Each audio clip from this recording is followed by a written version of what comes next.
Saznavši da će predsjednik Aleksandar Vučić danas boraviti u Kruševcu, 70-godišnja Mladenović Milanka iz Kruševca, koja je zbog teške bolesti vezana za krevet, napisala je pismo podrške predsjedniku Srbije u kome je izrazila želju da ga lično upozna. Kako je objasnila gradonačelnica, predsjednik zbog današnjih obaveza nije mogao da poseti porodicu Mladenović, ali je napisao pismo i poslao simboličan poklon koji je u njegovo ime Milanki predala gradonačelnica Jasmina Palurović. Odavde ova porodica je pisala gospodinu Aleksandru Vučiću i on je imao u planu da danas obiđe ovu porodicu takođe, međutim obaveze iznenadne su ga zadržale i morao je da se vrati hitno.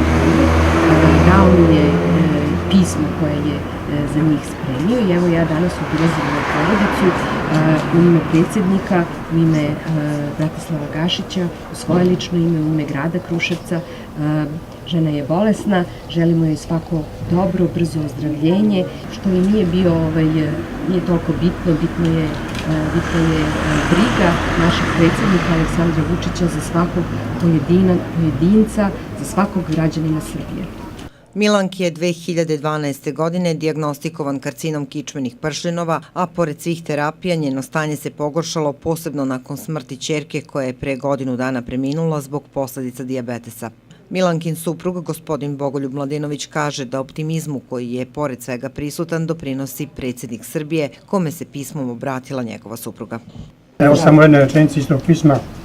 Bolest mi je lakša gledajući vašu sliku. Stvarno, ona boluje od 12. godine, koja je 2012. Nas dvoje se snalazimo, činimo sve, i medikamente, i opremu, i sve, činimo što možemo.